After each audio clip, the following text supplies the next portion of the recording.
So it was always agreed with just clear only.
Order, please. Before we begin the daily routine, the subject for this evening's late debate was submitted by the honourable member for Halifax Fairview. Therefore, be resolved the Ham government move immediately towards a full review of all benefit schemes from offshore resources so that all Nova Scotians can start to see much-needed benefits coming into this province, to be debated this evening at 6 p.m. We begin the day routine, presenting reading petitions.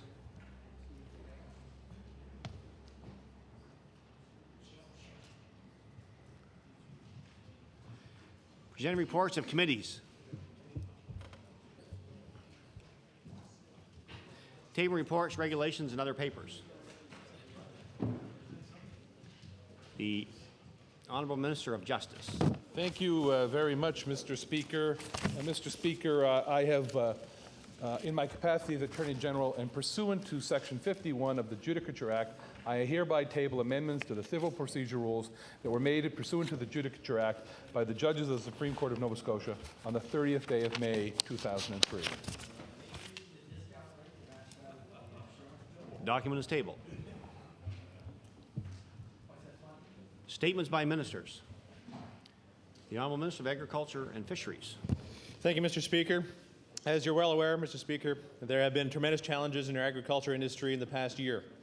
While there was only one case of BSE or mad cow discovered in Alberta this spring, there's been a huge impact on our entire country's beef industry. With the borders slowly reopening, there is hope that eventually the market in our industry will regain its international market share. There are also many farmers in this province who have experienced income loss and challenges for reasons other than BSE. As part of our commitment to the National Agricultural Policy Framework Program, the Department will provide its second installment of transition funding. Mr. Speaker, today I want to announce that my department will make available $2.5 million for Nova Scotia farmers.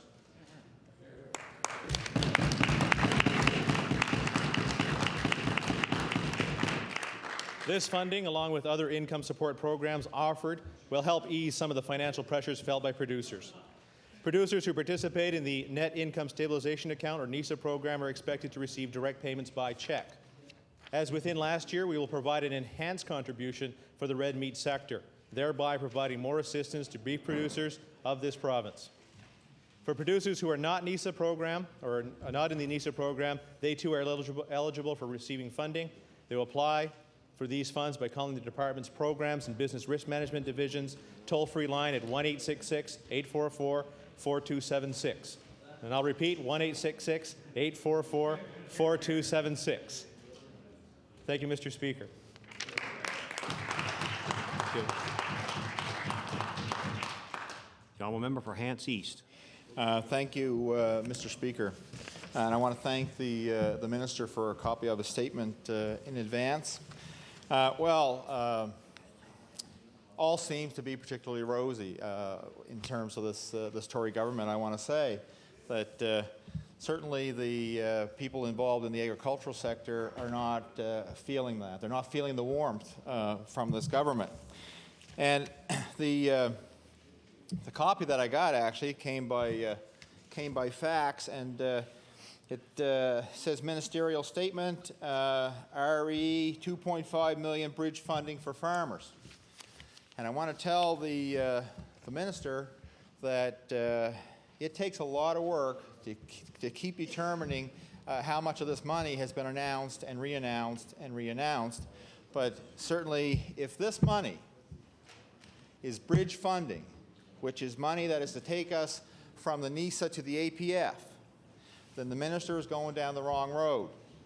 People at the Federation and other commodity groups have made this comment to the department before, that this bridge funding is funding that belongs to farmers in all commodities.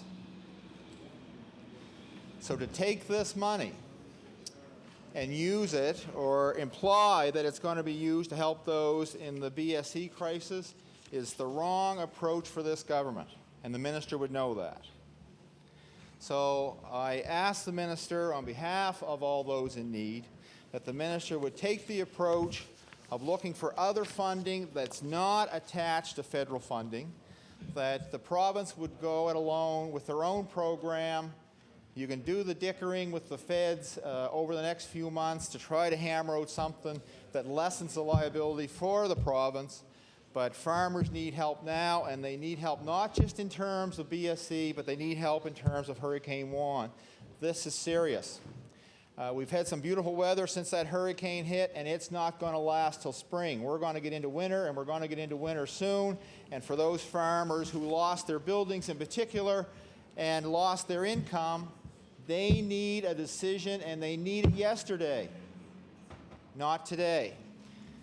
For the minister to make this statement on funding that's already been announced, on funding that belongs to other commodities, is unfair to those commodities, and to set up a task force 5 months after the BSC crisis hit this province is unfair to producers. One thing he has been able to do with that task force is been able to make the member from Colchester Muscatobit Valley quiet. Thank you, Mr. Speaker. The honourable member for Annapolis. Thank you, Mr. Speaker. I too would like to respond to the minister's statement. Like the member from Hants East, I too hope that this $2.5 million, which is being announced today from NISA, it looks to me like they're robbing one commodity group to try to solve an issue in another. It is, though, I'm sure, welcome funding by the beef industry. I believe, though, this highlights one of the concerns that I've had with the task force, and that was the fact that before we are actually going to sit and meet, there's been an announcement that there will be no new funding. That is a major concern. This will not solve the problem. It may get us to October 31st. It may. But I believe it's going to create other problems when you start taking money out of NISA accounts, which are put there by other commodity groups and other farmers to deal with the crisis that will come up in their commodity industry. So I do look forward to the task force, but I think in the meantime, before we actually meet, the government should be giving us the opportunity to recognize that there will need to be new money put on the table. There will need to be more money on the table when we meet with the task force. So I look forward to those discussions, and again, thank you.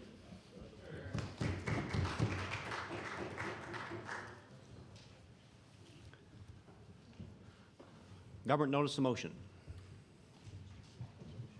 Honourable Minister of Tourism and Culture. Mr. Speaker, I hereby give notice on a future day I shall move the adoption of the following resolution. Whereas Russell McDonald of Grosse Pointe, Cape Breton, will lead Team Nova Scotia to the 2005 Canada Summer Games in Regina, Saskatchewan. And whereas Nova Scotia has the only fully volunteer Canada Games mission staff in the country, and as chef de mission, Mr. McDonald will gather a team of volunteer mission staff to coordinate Nova Scotia's athletes' participation in the country's largest amateur multi-sport event. And whereas Mr. McDonald, a retired teacher and school board administrator, and an active member of his community, was on Nova Scotia's mission staff for the 2001 Summer Games and was the assistant chef for the 2003 Winter Games, where staff claimed the Claude Hardy Award for the best mission staff at both games. Therefore, be it resolved that the members of this House congratulate Russell McDonald on his appointment and wish him success in leading our athletes at the 2005 Canada Summer Games and what promises to be a solid performance of Nova Scotia athletes. And Mr. Speaker, I request waiver of notice and passage for the debate. Request for waivers, is it agreed? All those in favour say aye. Contraminded, nay. Motion is carried.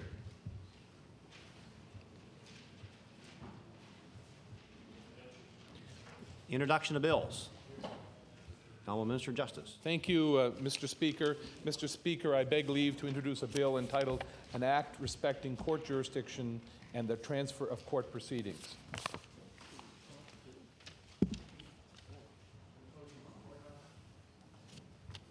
The Honourable Minister of Justice begs leave to introduce a bill entitled An Act Respecting Court Jurisdiction and the Transfer of Court Proceedings.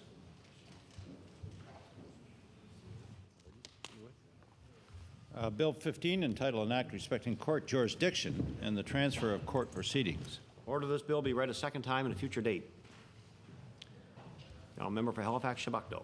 Thank you, Mr. Speaker. I beg leave to introduce a bill entitled An Act to Amend Chapter 8 of the Acts of 1990, the Emergency Measures Act.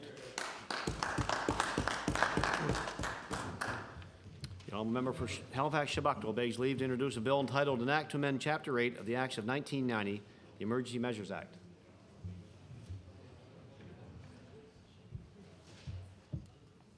Bill 16, entitled An Act to Amend Chapter 8 of the Acts of 1990, the Emergency Measures Act.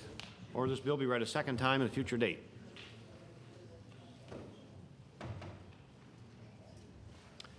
Notice of motion. The honourable member for Dartmouth East. Thank you, Mr. Speaker. I hereby give notice that on a future day, I shall move the adoption of the following resolution. Whereas it has been confirmed that hundreds of litres of kerosene and mineral oil have been spilled in waters off Nova Scotia during seismic testing during 9 separate occasions between June and August, none of which will likely involve charges being laid, and whereas this occurred mainly due to rough weather, sharp rises in water temperature, and impacts by debris, and whereas oil can be fatal to seabirds and seismic testing offshore has raised concerns by fishers that this will harm fish, their habitat, bottlenose whales, and other species. Therefore, be it resolved that a full environmental review of offshore seismic testing be undertaken by the Nova Scotia government immediately. Mr. Speaker, I seek waiver and passage without debate. Request for waiver. Here, several noes. Notice is tabled. The honourable member for Preston. Thank you, Mr. Speaker. Mr. Speaker, I hereby give notice on a future day I shall move the adoption of the following resolution. Whereas Acadian University will receive $1.5 million in federal government funding to study local effects of climate change. And whereas the funding will enable Acadia to be at the forefront of climate change research. And whereas climate change is becoming a reality and research is critical to understanding its impact on the global community. Therefore, be resolved that all members of this House congratulate Acadia University for receiving federal funding to study local effects of climate change. Mr. Speaker, I'd ask for waiver and passage without debate. Request for waiver. Is it agreed? All those in favour say aye. Contrary-minded, nay. Motion is carried. The honourable member for Pictou East. Thank you, Mr. Speaker. I hereby give notice that on a future day I shall move the adoption of the following resolution. Whereas 4 Pictou County grade 9 students got to travel like millionaires thanks to the Evening News Back to School contest, and whereas Westville resident and newspaper carrier Brianna O'Brien was selected as the contest winner from among several carriers who collected new evening news subscriptions along their paper routes, and where Miss O'Brien's friends Lindsay Allen, Anna Gray, and Lavita Nicholson joined her as they traveled to and from school at Northumberland Regional High, and along with Miss O'Brien's delivery route by a limousine courtesy of the Evening News. Therefore, be it resolved that members of the House join me in congratulating Brianna O'Brien on winning the Evening News Back to School contest and wish her and her friends much success in this academic year, and I ask for a waiver of notice. Request for waiver. Is it agreed? All those in favour say aye. Contrary-minded, nay. Motion is carried. The honourable Minister of Human Resources on introduction. Mr. Speaker, I rise to recognize a group that is seated in the East Gallery. It is the first Manager Orientation Program for Government. This is a pilot group. The program is organized by the Public Service Commission, and I'd ask this group to rise so you can be recognized by the House.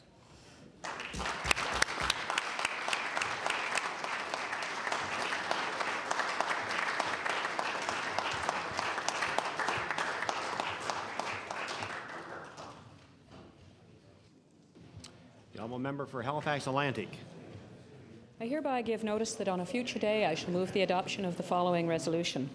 Whereas this will be the 10th year of the J. Albert Walker Memorial Slow Pitch Ball Tournament, and whereas the tournament has brought between 300 and 400 people together each year, and whereas this year's tournament will include the unveiling of a street, Albert Walker Drive, to be named in honour of the former city councillor and longtime Spryfield businessman. Therefore, be it resolved that those assembled here congratulate the Walker family, which has contributed in so many ways to bringing together communities on the Bay Road with those of mainland South. I request waiver of notice and passage without debate. Request for waiver. Is it agreed? All those in favour say aye. Contrary-minded, nay. Motion is carried. The honourable Leader of the Liberal Party. Thank you, Mr. Speaker. Mr. Speaker, I hereby give notice that on a future day I shall move the adoption of the following resolution.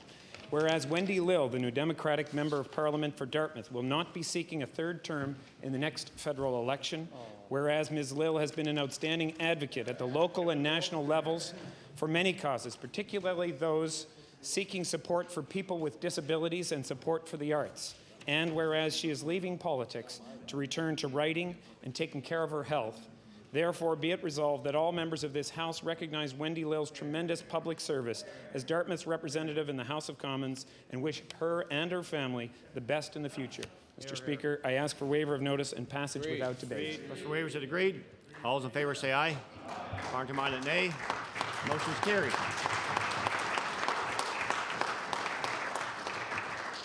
The honourable member for Guysborough Sheet Harbour. Thank you, Mr. Speaker.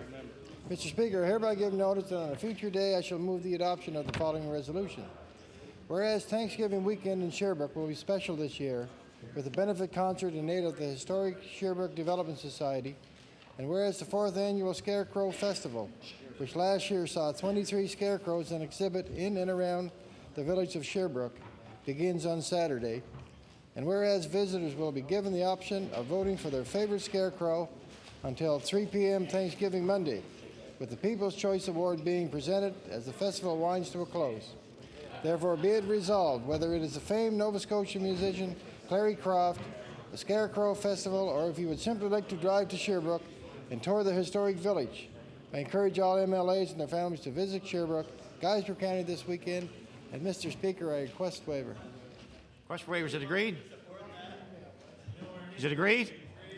All those in favor say aye. Contrary-minded, nay. Motion is carried. Just if I could ask for the indulgence of the honourable members, order please. In the West Gallery, there's a couple I'd like to introduce. This fine couple, Angela and Daniel Montz, who are from Portland, Oregon. They're in the city on a cruise ship. They are joined by 2,400 people. Obviously, we're not in the gallery today, but they're visiting our province for the first time, and they're in Province House today viewing the artifacts downstairs. And I thought they'd come in and see how the proceedings go along here in the legislature. So I'd ask them to rise and receive the warm welcome of the House, please.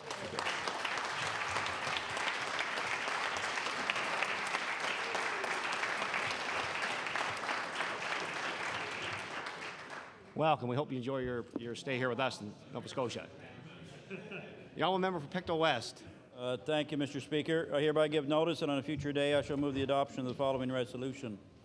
Whereas many secondary paved roads in this province are in deplorable shape, and whereas the White Hill Road in Pictou County is extremely poor, with potholes, cracks, and missing asphalt, and whereas residents living on the White Hill Road spend thousands of dollars keeping their vehicles in proper repair, therefore be resolved that this government immediately takes steps to rebuild and repave the White Hill Road. And Mr. Speaker, I request waiver.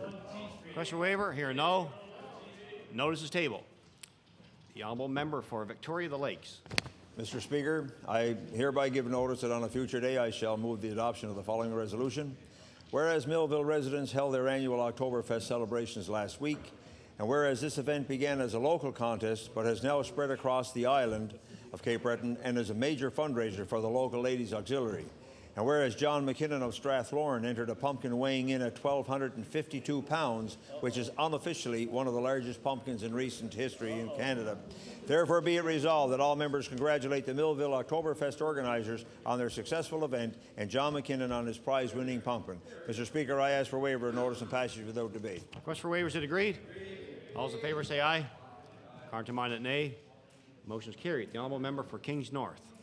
Mr. Speaker, I hereby give notice that on a future day I shall move the adoption of the following resolution. Whereas 12-year-old Lucas Porter is getting his professional music career off to an excellent start.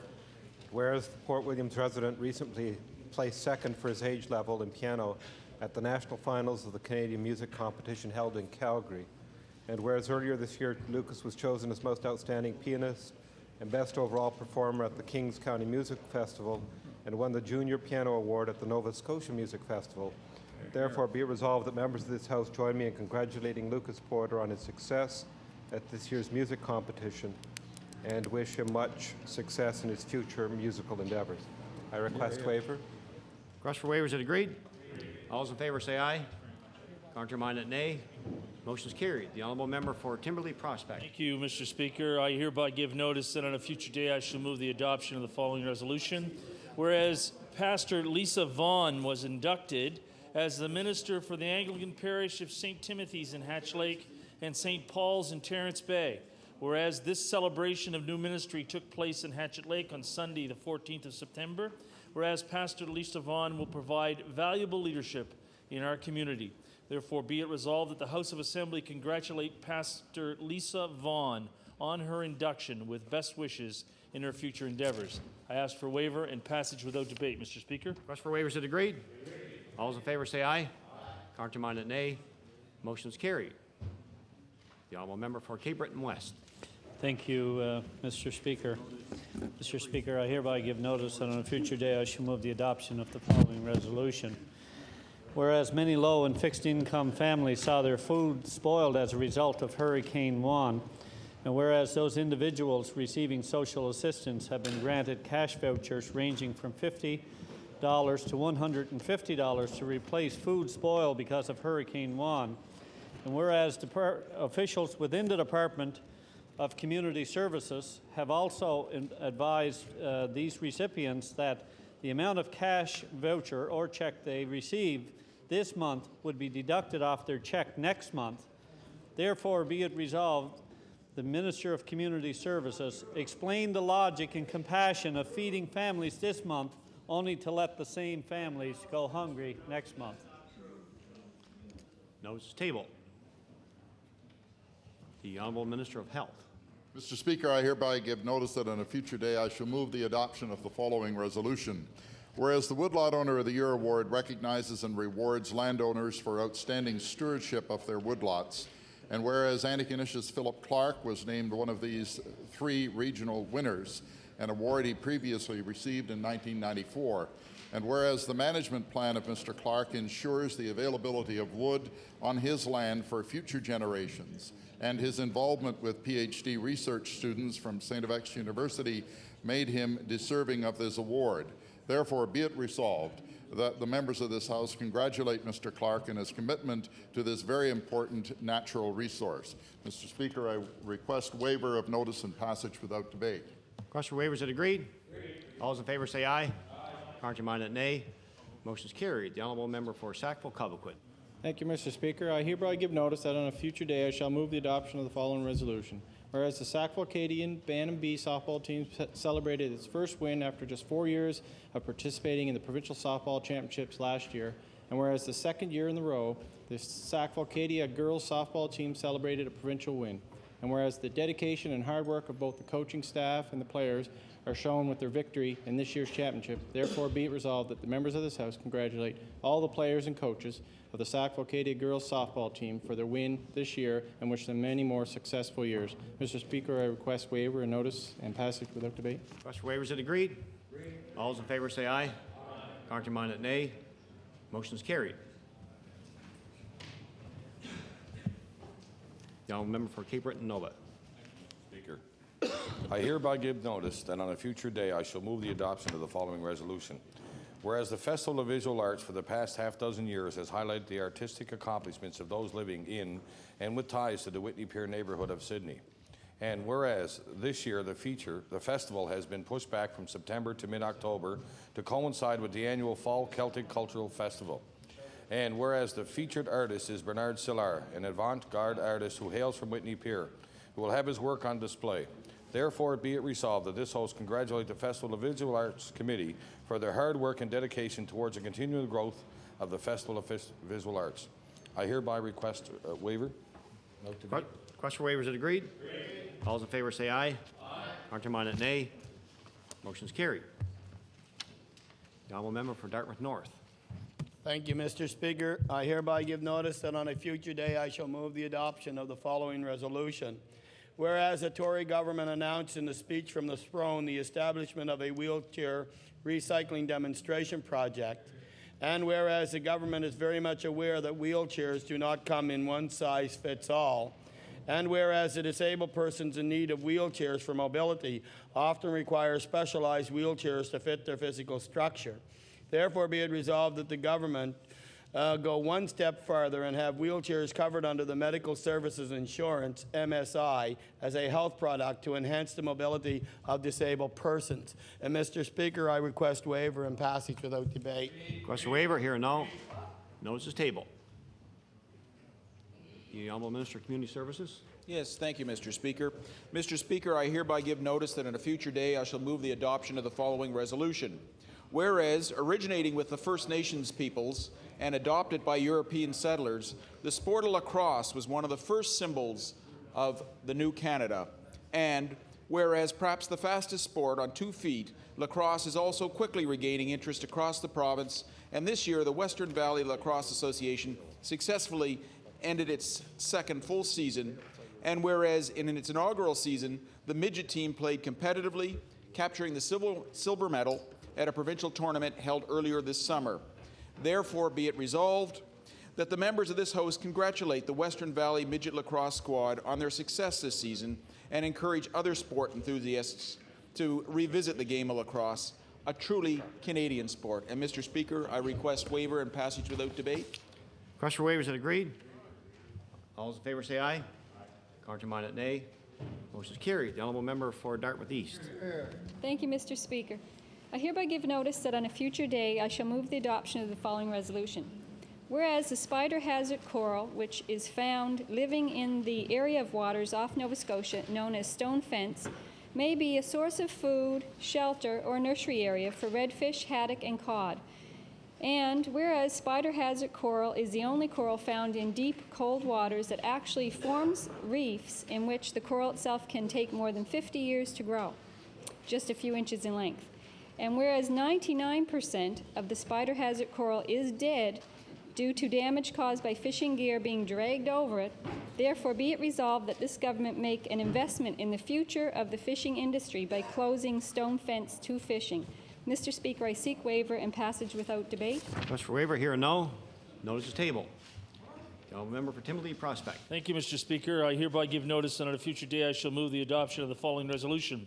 Whereas Colin Power of Timberley was chosen as the only Nova Scotian on the Canada Under-16 soccer team. Whereas Colin, a 15-year-old goalkeeper and grade 10 student at Sir John A. Macdonald High School, competed against top youth soccer clubs in Germany. And whereas Colin is an outstanding young man on and off the athletic field, therefore be it resolved that the Nova Scotia Legislature congratulate Colin Power on his accomplishments with best wishes of good luck in his future endeavours. I ask for a waiver and passage without debate, Mr. Speaker. Mr. Waiver, is it agreed? All those in favor say aye. Contrary-minded, nay. Motion is carried.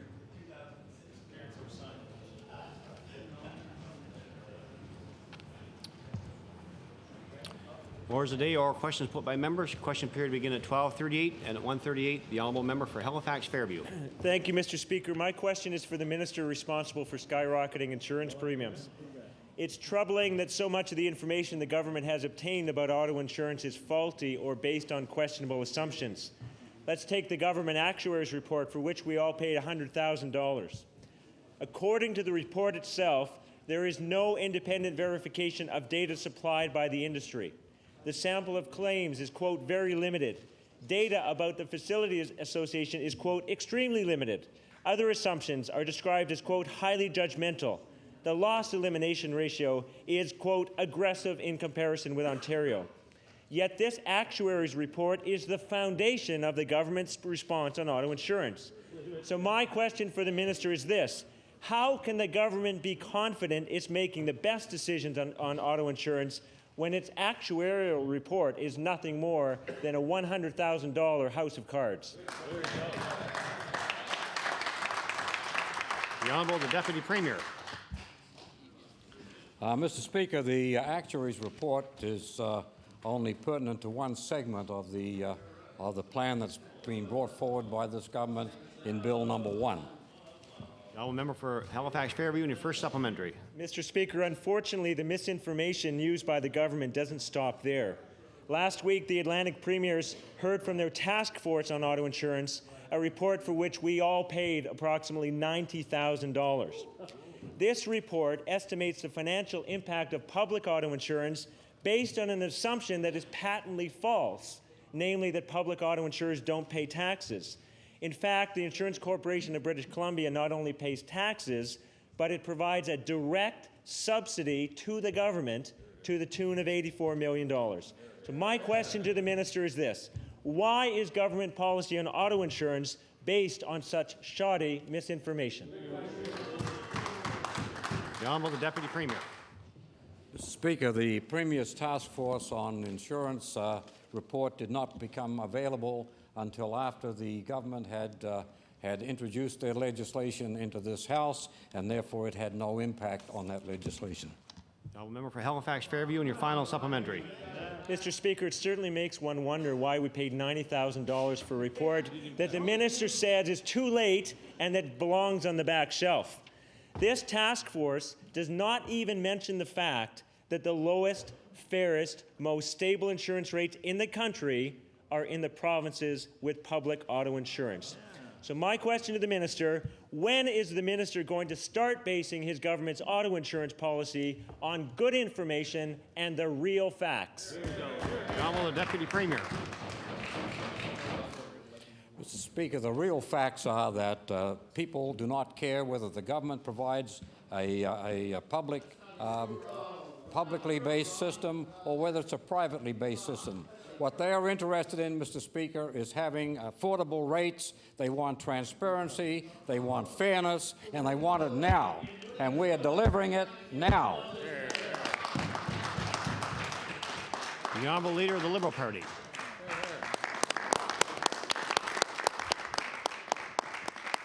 Thank you, Mr. Speaker. My question is for the Premier. Mr. Premier, it's a simple question. When were you first told by your staff or government officials or in a written memo that there was a possibility of a budget shortfall this year? The Honourable the Premier. Thank you very much, Mr. Speaker. One of the requests made by the Leader of the Liberal Party is that he would have an advance viewing of the fiscal forecast, and we provided that. And the Minister of Finance is, as a result of that forecast, as of that date, was providing an estimation that we are still in a surplus position. The Honourable Leader of the Liberal Party on your first supplementary. Mr. Speaker, I'm not sure if the Premier understood my question because it simply wasn't answered. It's very straightforward and simple. When, Mr. Premier, were you told by your staff or a government official or in some memo that the budget deficit was in trouble? The Honourable the Premier. Mr. Speaker, how naive can you get? How naive can you get? For the last 2 years prior to this fiscal year, we had a budget surplus that big. It was in jeopardy every single day because opposition parties like that were providing suggestions to the government of expenditures that we simply couldn't meet.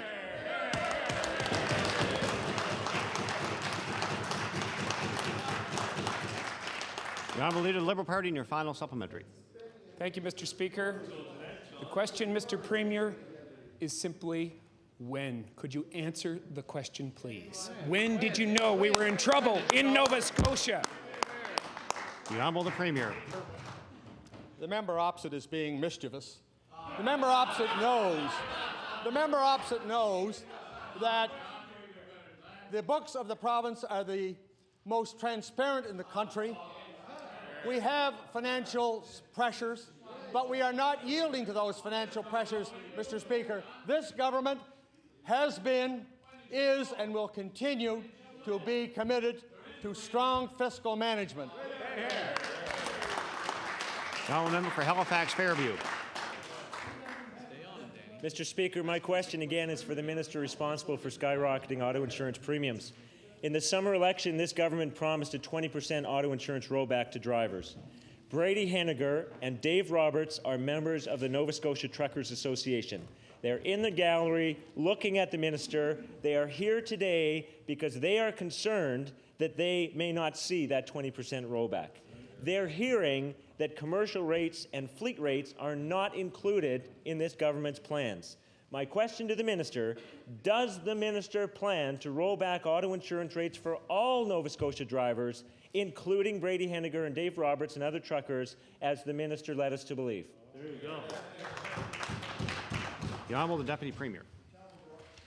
Mr. Speaker, first of all, the rates for commercial truckers will be rolled back 20%.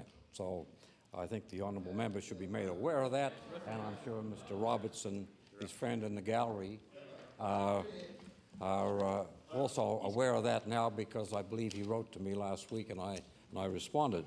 With regard to people who operate fleets, they do so under contract and they go out to tender, and those rates will not be rolled back. The Honourable Member for order, please. The Honourable Member for Halifax Fairview. Just want to remind order, please. Just remind the Honourable Member that I had ruled on a previous occasion that I'd asked Honourable Members to call ministers by the portfolio that they represent as opposed to whatever. The Honourable Member for Halifax Fairview in the first supplementary. Thank you, Mr. Speaker. Mr. Speaker, the minister's answer is very peculiar because that actuarial report is very clear. Quote, "We prepare the analysis for private passenger automobile only. We do not analyze the experience of any other class of vehicles." End of quote. Skyrocketing insurance rates are a huge burden on small business operators.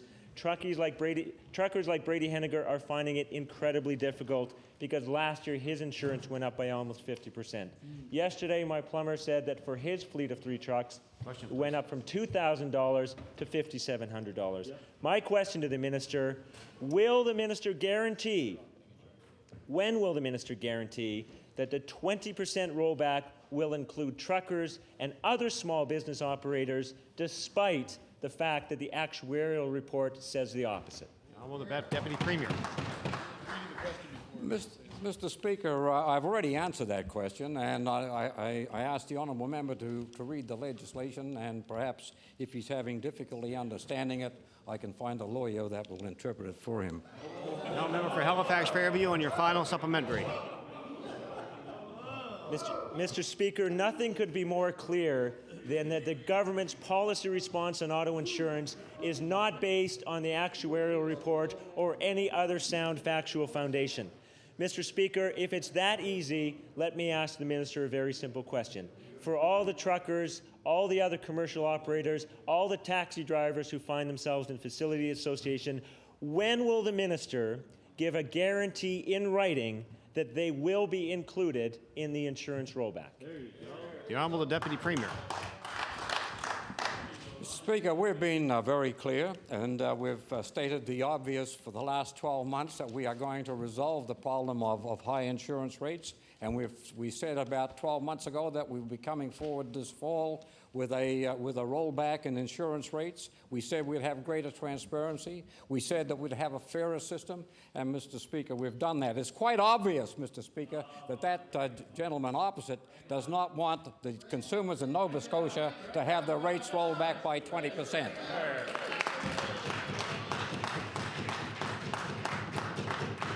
The Honourable Leader of the Liberal Party. Thank you, Mr. Speaker. My question again is for the Premier. During the last election, Mr. Speaker, the Premier repeated that Nova Scotians should vote for the Conservative Party because his government produced 2 balanced budgets. Well, the New Brunswick government told New Brunswickers about their fiscal mess 2 months before Nova Scotians did, conspicuously, like Nova Scotia, shortly after an election. On July 9th and July 18th, I called a news conference to ask the Premier if the books were indeed balanced during the election. We were mocked at our request, but the time to run and hide is over. They remained evasive while 400,000 Nova Scotians voted on August 5th, believing that their books were balanced. The time is up, Mr. Premier. It's a very simple question. When did you first know that the books were in trouble in Nova Scotia? The Honourable Premier. Mr. Speaker, one of the interesting things is while we have not been able to convince the leader of the Liberal Party of the fiscal success of this government, outside agencies are very, very complimentary as to what this government has been able to achieve. And, Mr. Speaker, I will read a short paragraph from the Standard & Poor's assessment of our province when they were upgrading our credit rating after the election, Mr. Speaker, and I will emphasize after the election. A short paragraph, and I'm prepared to table this. An improvement in the fiscal performance of the past 3 years as reflected in the achievement of 2 consecutive balanced budgets, due primarily to measures undertaken by the Conservative government to control spending. The government also has achieved a number of other important goals in the past 4 years, including the undertaking of a broad financial review of its operations, the restructuring of its crown sector, and the reduction of the province's foreign exchange exposure of its debt. Order, less please. than 20% of Order, please. The Honourable Leader of the Liberal Party on your first supplementary. Mr. Speaker, it's my second week of question period, and I am reminded now of why they call it question period and not answer period. Mr. Premier, the question is simple. when did you first learn that the books were in trouble in Nova Scotia by one of your staff, one of your officials, or in a written memo? It's a simple question, sir. When did you first know? Order, please. Order, please. Just remind all honourable members to direct their questions and answers through the Speaker's chair, please, as opposed to directly to members. The Honourable the Premier. Thank you, Mr. Speaker. This Premier and this government became aware of the fiscal difficulties that this province was in the day after we were elected in 1999. The Honourable Leader of the Liberal Party on your final supplementary.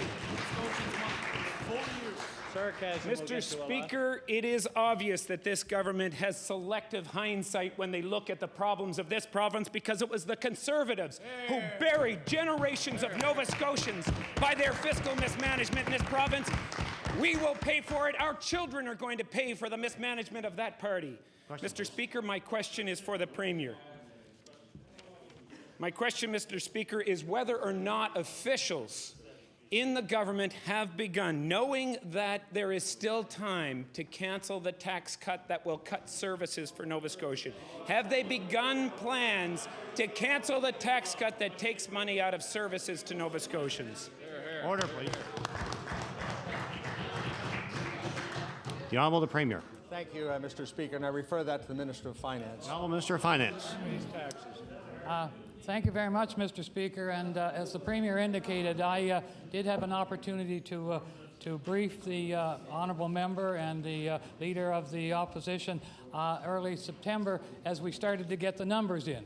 We indicated to him we had some concerns. We indicated what our plan was, because we, like all Nova Scotians, have to manage the fiscal responsibilities and the unforeseen events. And, Mr. Speaker, we're doing that. Hear, hear. The Honourable Member for Cape Breton Centre. Thank you, Mr. Speaker. Mr. Speaker, my question is for the Minister of Environment and Labour, responsible for the Workers' Compensation Board. Mr. Speaker, last Friday, the Supreme Court of Canada came down with a 9-0 decision regarding the archaic law as it relates to chronic pain in this province, Mr. Speaker. It was a hard-won victory for many workers and their families, Mr. Speaker, who have lived with these bad laws for too many years. Ruth Lasser, who was one of the claimants, was first injured in 1987. She's waited over 16 years for compensation, Mr. Speaker. So I want to ask the Minister through you, Speaker, is the board says it knows the cost and the number of people who will be affected. So why don't they get on with this job and start paying people with chronic pain today? No more studies. Hear, hear. The Honourable Minister of Environment and Labour. Thank you, Mr. Speaker, and I'd like to thank the member opposite for the question. The court decision has just come down as of Friday. We certainly are reviewing and studying the review now. We will be working as quickly as possible to interpret the decision and make sure that we make good decisions for injured employees. Hear, hear, hear. The Honourable Member for Cape Breton Centre on your first supplementary. Thank you, Mr. Speaker. There's probably no other agency, board, or commission in this province that's been studied more than WCB. Yet we're being told with a direct piece of judicial information that comes from Ottawa at 9-0 what to do. Minister, we've gone through Bill 90, we've gone through select committees, we now have the Dorsey report. Why won't you tell WCB to stop their foot dragging and implement Dorsey and implement it today? Honourable Minister of Environment and Labour. Thank you, Mr. Speaker, and I'd like to thank the member. We certainly have had some advice from the Workers' Compensation Board, which we're reviewing, and we're looking at how to implement that information. Now, member for Cape Breton Centre on your final supplementary. Mr. Speaker, WCB, the board itself, and if you will, the building on South Street, is a part of the problem. And until the minister recognizes this and doesn't start taking information from an unbiased third party, such as the Dorsey report, that these institutional biases will continue to exist. So I want to ask you, Minister, what plan do you have ensuring the board acts to improve the situation of injured workers across this province and endorse Dorsey? The Honourable Minister of Environment and Labour. Thank you, Mr. Speaker, and I'd like to thank the member. We certainly have reviewed the report and we've reviewed the information, and we will be doing everything that we possibly can to ensure that Dorsey is implemented. The Honourable Leader of the Liberal Party. Thank you, Mr. Speaker. On July 15th, the New Brunswick government said to the people of New Brunswick that the fiscal house isn't in order and we need to straighten things out by cutting services. 3 days later, the Liberal Party held a news conference and asked the Premier whether or not the books of Nova Scotia were in order. The response was that the Liberals perhaps would want to blame the Conservatives for the bad weather. The truth is, Mr. Speaker, it is the Conservatives who need to be blamed for the problems of our fiscal mess. The simple question, Mr. Premier, once again, that after 6 tries hasn't been answered, I'll try again.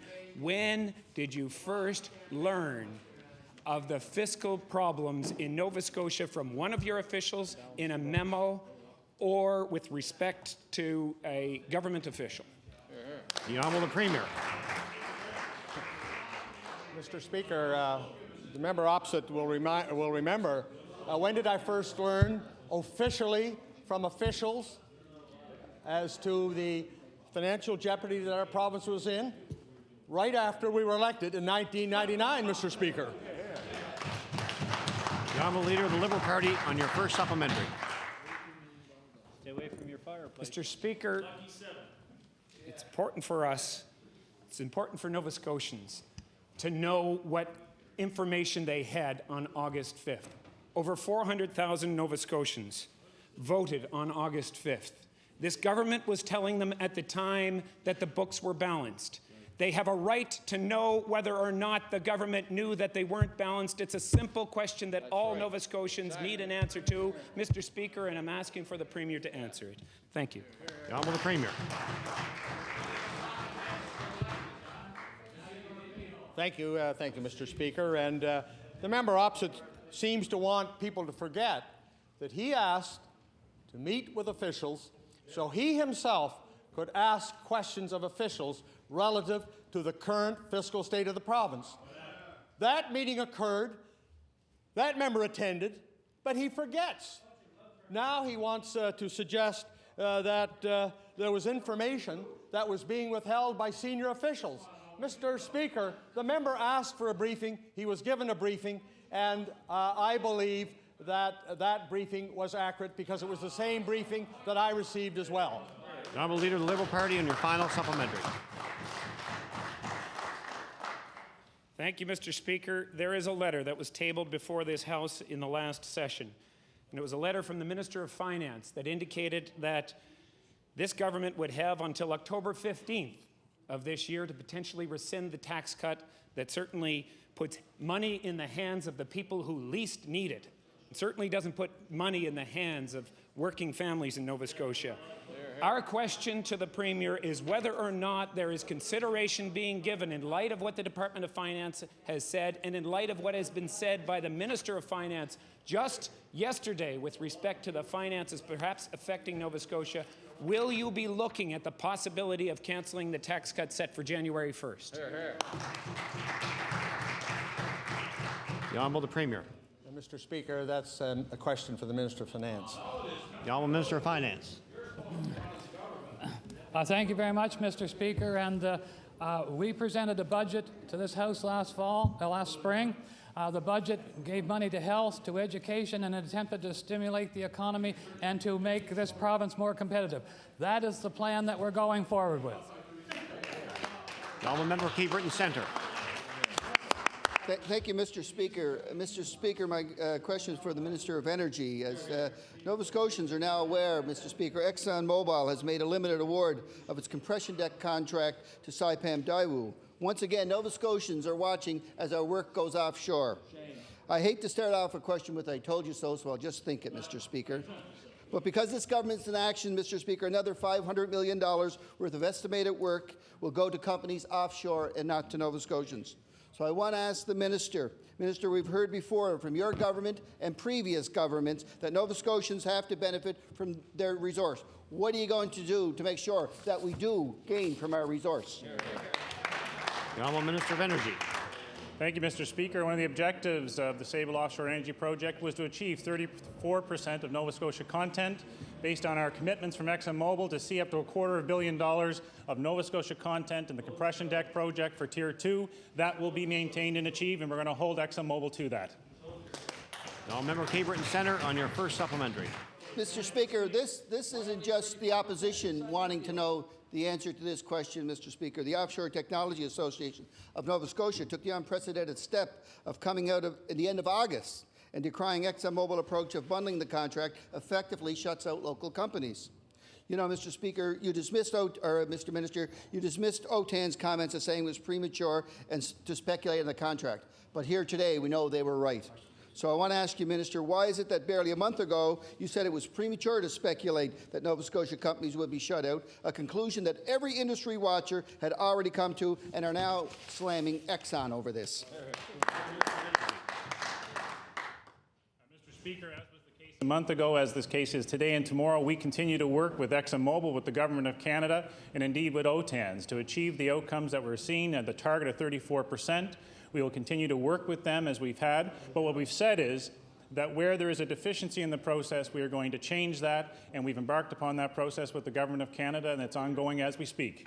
The Honourable Member for Cape Breton Centre on your final supplementary. You know, Mr. Speaker, we don't know where the the play is at now, Mr. Speaker. We keep hearing that the rules are going to be changed, they're going to be strengthened. You know, we've lost out considerably on Sable, we've lost out considerably on distribution. We've seen the Laurentian Sub-Basin fall against us, Mr. Speaker. Now we see work going away from here, and we keep saying, as the proverbial horse gets out of the barn, we're going to tighten the rules, Mr. Speaker. So I want to ask the Minister today, who is responsible for the Canadian Nova Scotia Offshore Petroleum Board, will the Minister tell us how the Nova Scotia appointees on this board and who they are and how they voted, and did they support Nova Scotia or the offshore multinationals? Order, please. There's several questions there. The Honourable Minister would like to answer one. The Honourable Minister of Energy. Thank you, Mr. Speaker. What I do know is that the Canada-Nova Scotia Offshore Petroleum Board followed the regulations that they have to adhere to, and they followed the letter of law that was available to them in the application made by ExxonMobil. Mr. Speaker, what we've said is we do not appreciate the process with regards to a sole source contract, and indeed we'll embark upon negotiations to change that with regulatory reform. Thank you. The Honourable Member for Halifax Clayton Park. Mr. Speaker, my question is to the Minister of Finance. The Minister knows there is at least $32 million shortfall in the budget. That number could go higher before the end of the fiscal year, but the Minister has been silent. Even still, we know there is $32 million worth of cutbacks that must take place before he can present a balanced budget. Will the Minister be advising the opposition parties on an ongoing basis where and how the $32 million worth of cutbacks will be made? The Honourable Minister of Finance. Thank you very much, and thank the Honourable Member for the question. What I indicated to the Honourable Member and to all the people that attended the financial update is that we would be asking departments to look at those areas where they could achieve some savings. And those savings we were looking at in the vicinity of $32 million. The departments will be submitting their suggestions to us, and we will be giving those consideration. And indeed, the people will know when the final decisions are made. The Honourable Member for Halifax Clayton Park on your first supplementary. Thank you very much, Mr. Speaker. Voters have a right to know how much the 10% tax cut will cost them in terms of lost services. Today, we learned that the census numbers from Ottawa are off, and that will cost us even more in equalization revenue. Mr. Manley is quoted as saying that this is on top of a possible downward adjustment because of a slower national economy. Several weeks have passed since we had the briefing with the Department of Finance, and I think that my question is, if the federal government gets its way, how much will this cost the Nova Scotia government now? The Honourable Minister of Finance. Thank you very much, Mr. Speaker, and the Honourable Member will know that when the finance ministers met in Halifax in June, and indeed when the premiers met, those discussions of the equalization stabilization program and indeed the census relief issue were brought up at both of those. The federal government has not made a decision. The census numbers that we now have are continually under review, and we expect to have revised numbers of that in the next week. Mr. Speaker, I would also keep reminding the House the census data is but one of 33 numbers in the equalization program. And Mr. Speaker, I would hope that all parties in this House would be encouraging the federal government to come up with a fair and equal stabilization and equalization plan for all this country. The honourable member for Halifax Clayton Park on your final supplementary. Thank you. The equalization payments, being one of the 33 factors in the formula, are still the one that we know about today. The minister must know that he has to adjust the equalization numbers downward, and he needs a plan now. What is the minister's contingency plan beyond the $32 million in cuts already announced?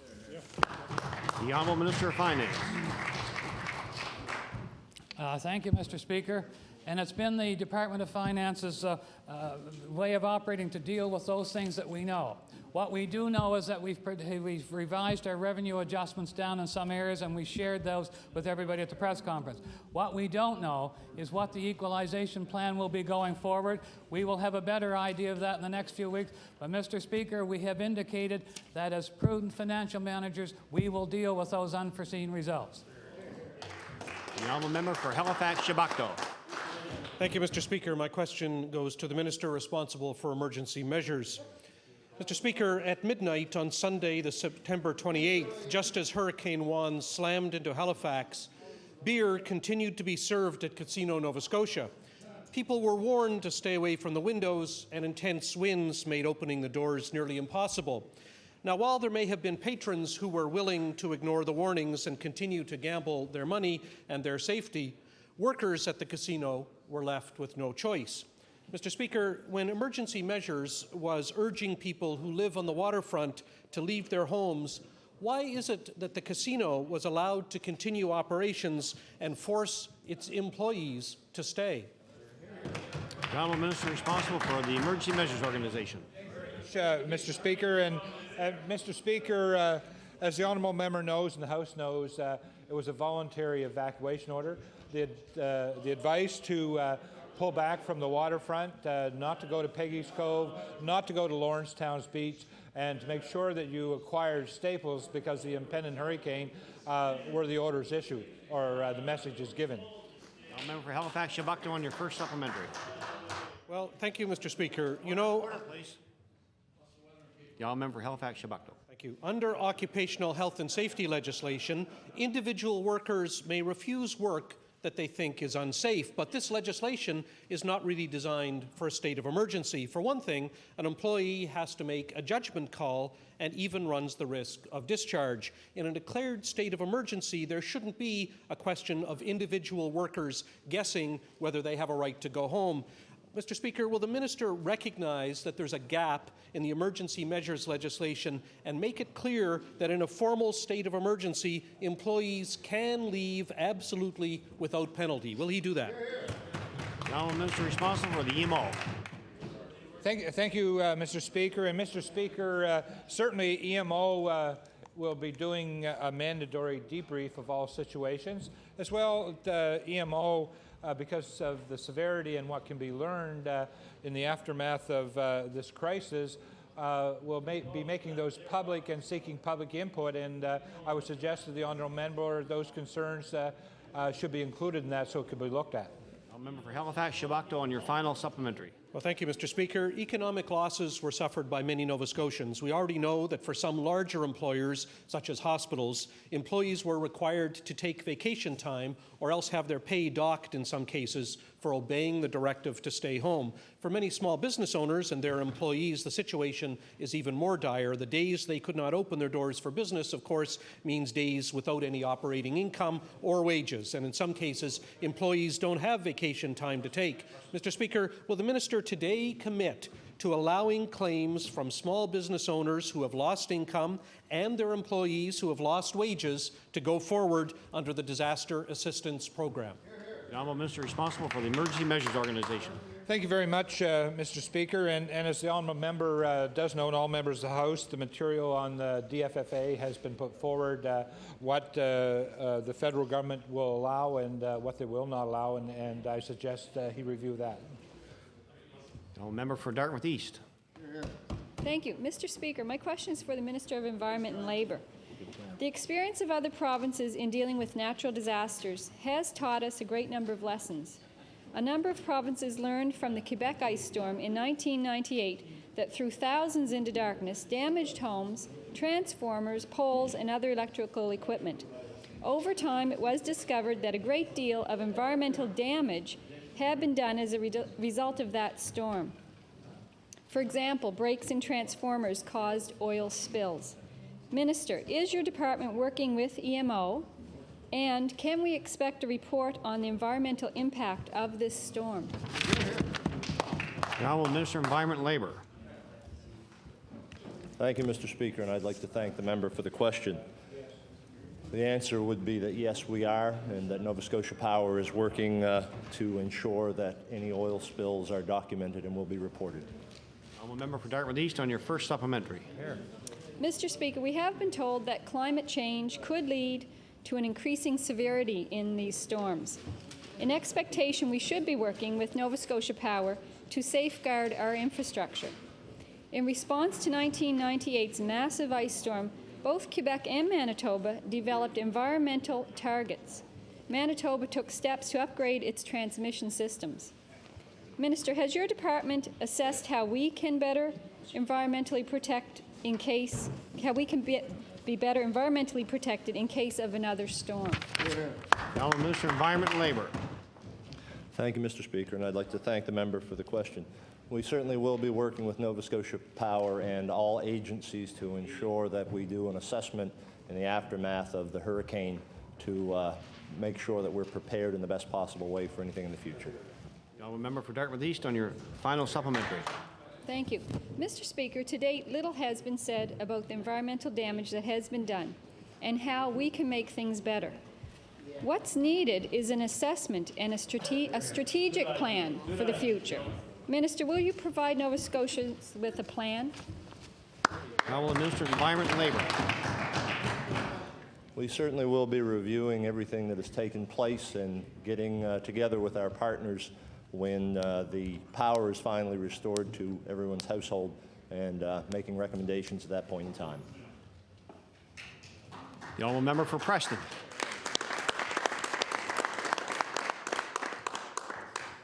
Mr. Speaker, my question is for the Minister responsible for the Workers' Compensation Act. The recent Supreme Court of Canada decision, which recognizes the rights of workers suffering from chronic pain, will undoubtedly have far-reaching effects in Nova Scotia, especially at this time of serious financial distress. My question to the Minister is, has its department planned for this decision and specifically determined the cost associated with it? And if so, when will the information be made available to the members of this House?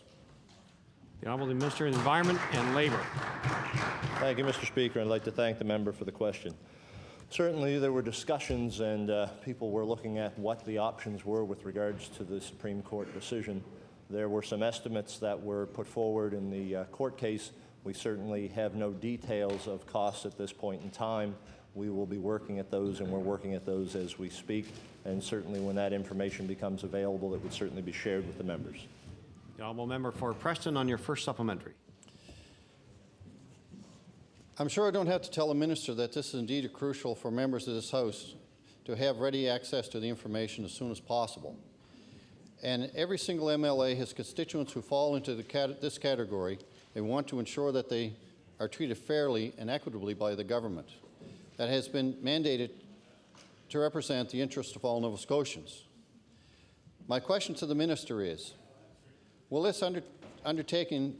he undertake to advise the House before the close of business on Friday of the precise amount by which the Workers' Compensation Board budget will increase to cover the compensation of sufferers of chronic pain?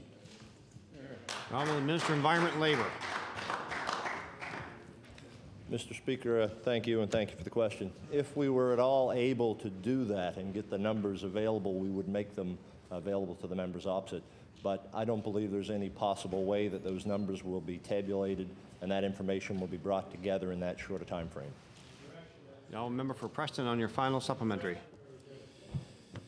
Mr. Speaker, the cost to implement this policy change has to be balanced against existing budgets and, most importantly, has to contend with the Minister of Finance call for all government departments to once again cut back on their operating budgets.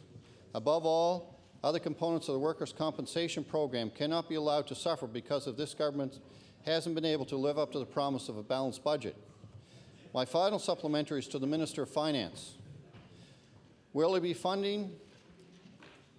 the funding to implement this policy change come from? Will he give his personal guarantee that other components of the workers' compensation program will not be cannibalized to cover the unfunded or unplanned budget shortfall? And will this put the province in an even deeper deficit position? Order, please. Obviously, more than one question. The Honourable Minister of Finance. Thank you very much, Mr. Speaker. And to the honourable member, the minister indicated they would be looking at the decision, looking at the requirements of that decision and how they'd be going forward. Until we have that data, anything else would be pure speculation. The honourable member for Halifax Needham. Mr. Speaker. Mr. Speaker, it's been over a week now since Hurricane Juan has hit Nova Scotia, and people are still having difficulty getting answers and assistance. Richard Bonner's business now has no roof.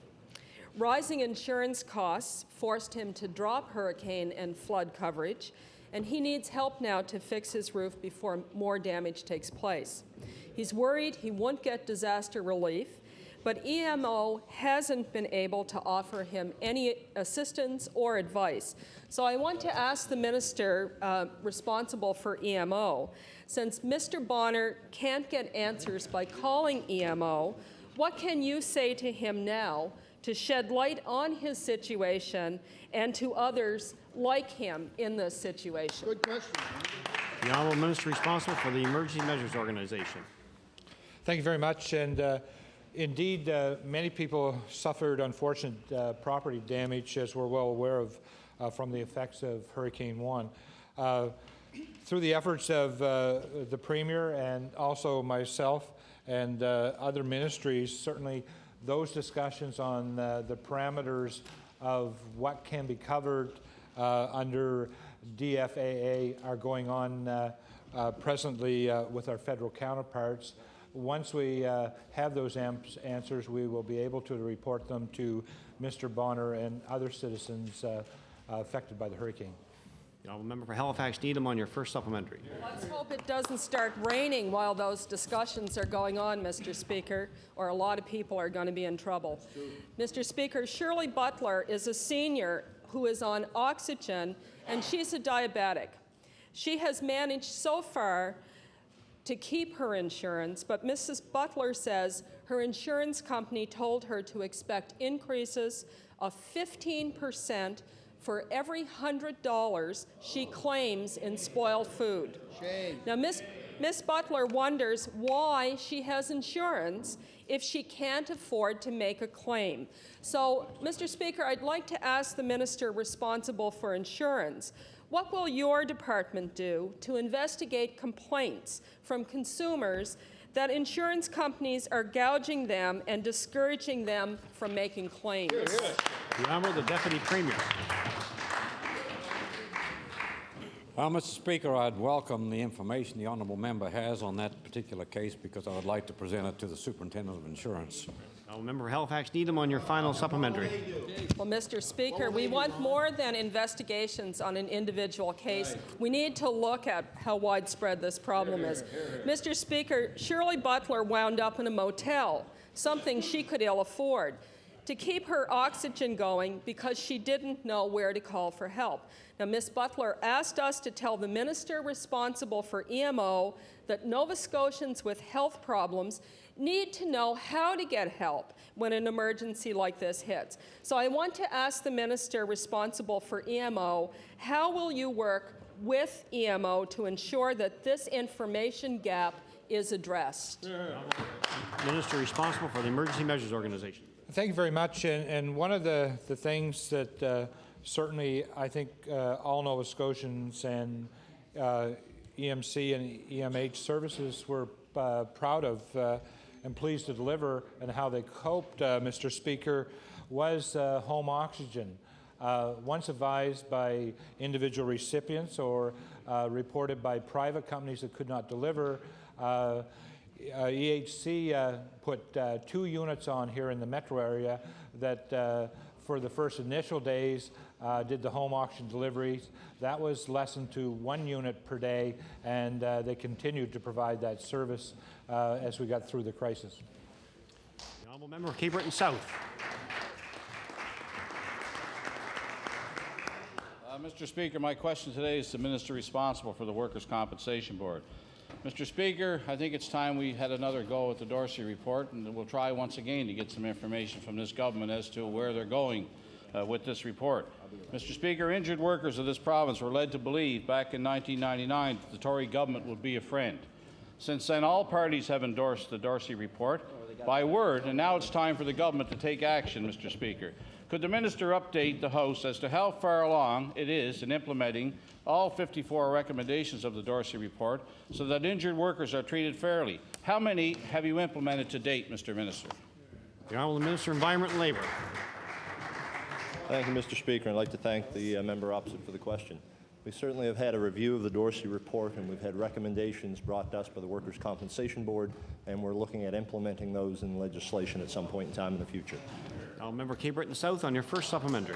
Mr. Speaker, since the Minister didn't answer the question, I'll answer it for him. The answer is 1 out of 54 recommendations that this government has implemented.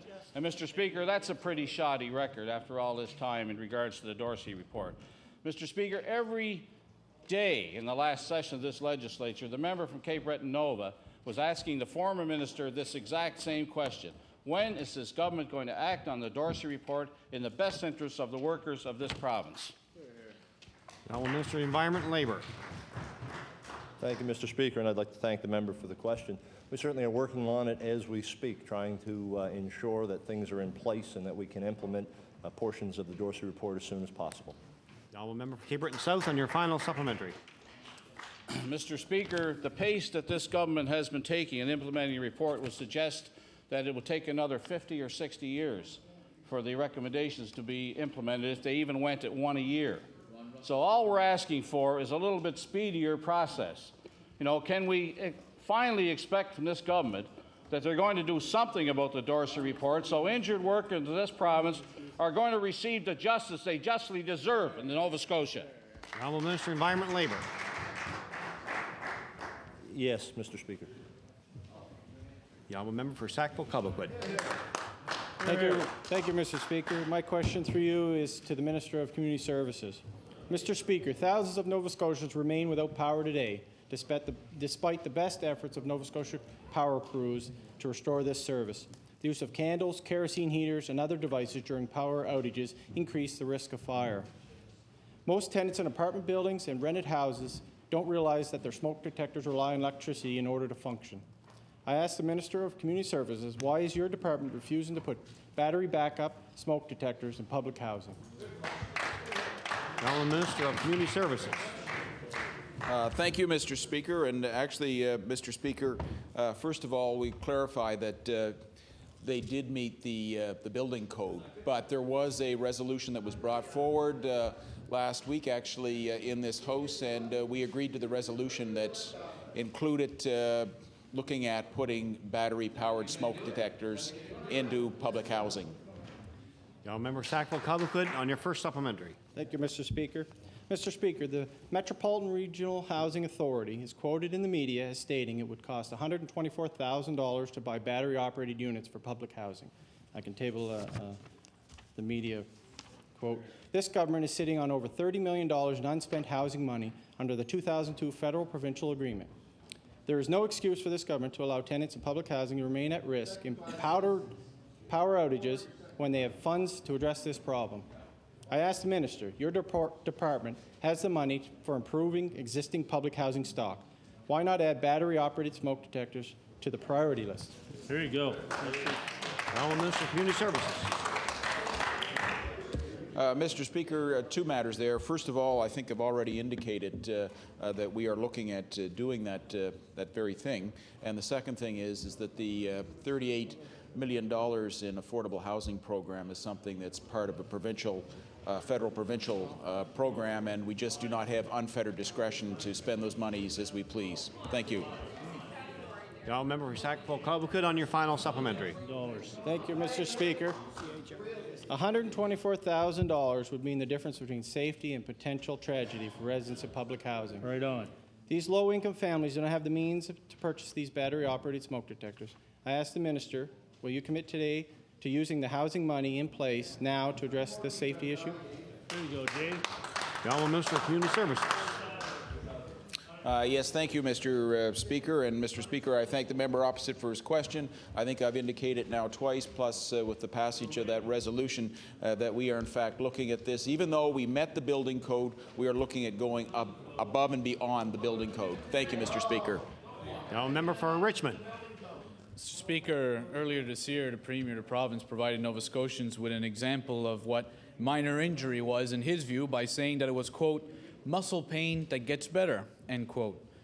Mr. Speaker, after reading the KPMG report, which was tabled last week in this House, it is clear that what the Premier was saying is completely different than what KPMG was told to examine by this government in its report. Mr. Speaker, a careful read of the KPMG report makes it clear that the government told KPMG from the start that the definition to be used was the one currently in use in the province of Ontario, which includes chronic pain, fractures, and amputations as minor injuries, which I'm sure the Premier himself would not consider to be actually minor injuries. My question, therefore, to the Premier is, can the Premier please tell Nova Scotians why there is a clear difference between what he was telling Nova Scotians about minor injury just a few months ago and what he is telling Nova Scotians now about minor injuries? The Honourable the Premier. I refer that to the minister responsible for the insurance bill. The Honourable the Deputy Premier. Mr. Speaker, we have come forward with a definition of a minor injury that satisfies, we believe, the courts and also satisfies the requirements for limiting claims, Mr. Speaker, to achieve a 20% saving in premiums for Nova Scotian motorists. The Honourable member for Richmond on your first supplementary. Well, Mr. Speaker, once again, the minister has made it clear in his speech, and when he tabled the bill, dealing with this, he had indicated that this was a made in Nova Scotia solution. Well, quite ironically, minor injury defined is actually from the Ontario legislation. So once again, there goes your made in Nova Scotia solution. So, Speaker, one of the other aspects that the Premier clearly indicated when speaking on the issue of insurance was that when KPMG would be asked to review this, that economic losses and economic benefits to Nova Scotians who were injured would not be impacted in any way, shape, or form by the changes they have made. But a review of the KPMG report clearly shows this government asked KPMG to consider economic losses and taking away economic losses from Nova Scotians. Therefore, I ask again to the Premier, can he explain why he was telling Nova Scotians that his government had no intent to go after economic losses when it is clear from the KPMG report that it specifically asked to look at removing those benefits to Nova Scotians? The Honourable the Premier. Mr. Speaker, I refer that to the minister responsible for the insurance. Premier. Mr. Speaker, I don't know what particular piece of legislation this honourable member's been reading, but I think in our legislation is perfectly clear. The intent is there and it will be fulfilled. Honourable member for Richmond on your final supplementary. Well, Mr. Speaker, I guess if the Premier continues this many passes in the House during question period, he may be up for an NHL award at the end of the year. Mr. Speaker, it is the Premier himself who made these comments. As the earlier questions about what he knew about the state of the finances, he is the CEO of this province. Sir, you made these statements. You told Nova Scotians it would be aches and sprains that would be a minor injury. You told Nova Scotians that your government would not look at taking away any economic benefits from them. I ask the Premier again, why, sir, have you told Nova Scotians one thing where at the end of the day you are looking at putting a definition which does not meet what you said, and you're looking at taking money out of the pockets of Nova Scotians who are injured in this province? The Honourable Premier. Thank you very much, Mr. Speaker. And if the member opposite will review the bill, he will see that Nova Scotians, as a result of the bill, will not receive any loss of economic benefit as a result of a reduction of their insurance as it is relative to economic benefit. The Honourable member for Cole Harbour Eastern Passage. Thank you, Mr. Speaker. You know, Mr. Speaker, Hurricane Juan caused obviously major damage across Nova Scotia. The highest winds that were sustained and recorded were on McNabb's Island and Eastern Passage of 152 kilometers an hour, I think, for 2 minutes at a time. And Mr. Speaker, that caused major damage to that park, McNabb's and Lawler's Islands Park, a park that was designated by the Premier last year. That park has been devastated by this hurricane. And I want to ask the Minister of Natural Resources, what is the Department of Natural Resources going to be doing, and what is their plan for resuscitating and rebuilding the McNabb's Island and Lawler Island Park? The Honourable Minister of Natural Resources. Thank you, Mr. Speaker, and I thank the member for the question. And last Thursday, I had the opportunity to visit McNabb's Island and see the damage firsthand myself. And my staff is assessing the damage that's there, and I will report back to this legislature as soon as I have all the information at my fingertips. Now, Member Cole Harbour, Eastern Passage, on your first supplementary. Thank you, Mr. Speaker. I have several parks operated by Natural Resources in my riding. Another one is McCormick's Beach, which is a boardwalk which is used by a lot of people, particularly seniors in the Dartmouth area and the Eastern Passage area as a walking trail, as an area where they can get exercise. It has been decimated. Half of the boardwalk has been washed away. It no longer is there. The park has been officially closed. The sign has been put up, Mr. Speaker. So I want to ask the Minister of Natural Resources, what is their plan and how long do they think it's going to take to rebuild McCormick's Beach Boardwalk so that the residents of the Dartmouth and Eastern Passage area will be able to utilize it again? The Honourable Minister of Natural Resources. Thank you, Mr. Speaker. And again, to the honourable member opposite, we are assessing all of our parks. There's a number of parks in the HRM and surrounding areas that have been affected by Hurricane Juan, and staff is determining all the damage, and it's for public safety that we have closed the parks until we have all the assessment and made it safe for public. Member Cole Harbour, Eastern Passage, on your final supplementary. Mr. Speaker, just to name two other parks in my area, Salt Marsh Trail and Rainbow Haven Beach also suffered serious damage. But I want to go back to McCormick's Beach for a moment because it is one in which it is utilized by a lot of people in the public in the Dartmouth area. And I guess I'm just hoping that the Minister of Natural Resources can tell us today, I'm not asking for a specific date, but even a timeline. Are we looking at 2 months? Are we looking at before the winter sets in, though this park is used in the winter as well? Or are we talking about a year? Or are we talking about sometime in the spring of 2004 before this park is operational again? The Honourable Minister of Natural Resources. Thank you, Mr. Speaker, and I thank the member for the question. Public safety is number one. And when we do our assessments on all of our parks and the damage, we will be assessing it, we will be repairing the damage, and then we will open the parks when it's open, ready for the public safety. Thank you, Mr. Speaker. The honourable member for Glace Bay. Thank you, Mr. Speaker. Mr. Speaker, my question is for the Minister of Health. Last week, Mr. Speaker, I asked the Minister of Health a very serious question about the issue of wait times, both with surgeries and ER departments as a result of last week's events. Mr. Speaker, the Minister indicated that his staff was meeting with the Capital District as we speak to work with them to address the situation. My question to the Minister, could the Minister please elaborate to the House what his department is able to do to address the serious wait time situation that became even more serious as a result of Hurricane Juan? The Honourable Minister of Health. Thank you very much, Mr. Speaker, and I can inform the honourable member in the House through you, sir, that the staff at the Capital District Health Authority are working extremely hard at restoring services. They have met with officials of my department, and we are satisfied that every assistance that we can provide to them is being provided. They have made considerable progress.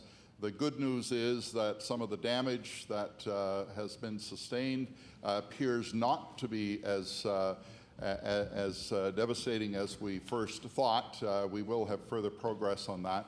But with respect to wait times, progress is being made.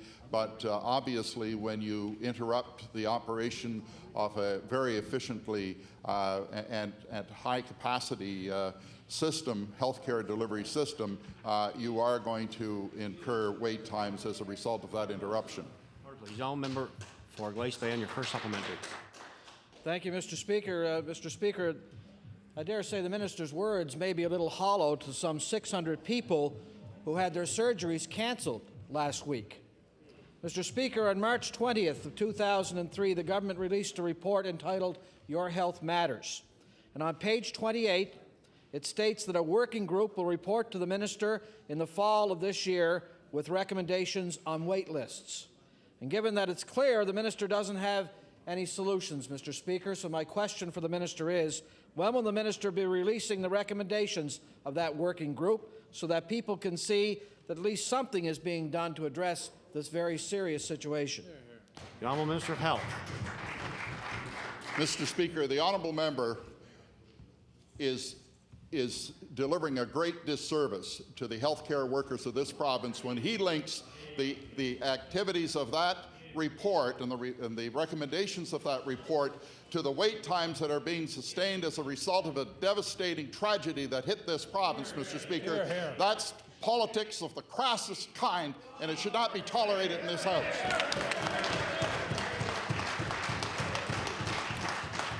The Honourable Member for Glace Bay on your final supplementary.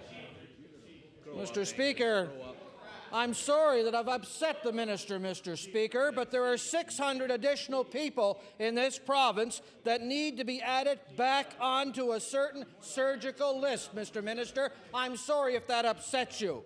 Your Health Matter, Mr. Speaker, also indicated on page 28 of that report there's a wait list currently available in the department that will be released as well in the fall. This is a serious matter, Mr. Speaker, given the impact that it had on wait lists. So my question to the minister again, will he reveal to the public once and for all the wait list information that was currently available in the department in March of this year? The Honourable Minister of Health. You have about 10 seconds.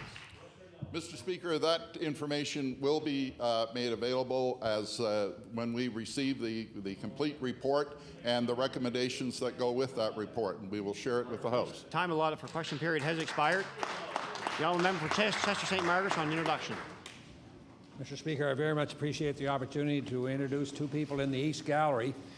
His name, and I'd ask them to stand, Brady Henniger and David Roberts. And one happens to live in Chester St. Margaret's. However, these are two people here, and they're going to, I understand, law amendments. They're going to give their views on Friday. But they're really here just to do like the old the country and western song was, to keep Nova Scotians trucking. Not all of them, but many of them. Thank you very much for coming, and we enjoy your company.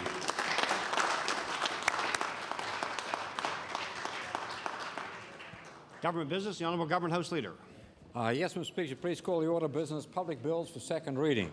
Public bills for second reading. Mr. Speaker, would you please call Bill number 2, the Retail Business Uniform Closing Day Act and Labor Standards Code Act. Bill number 2.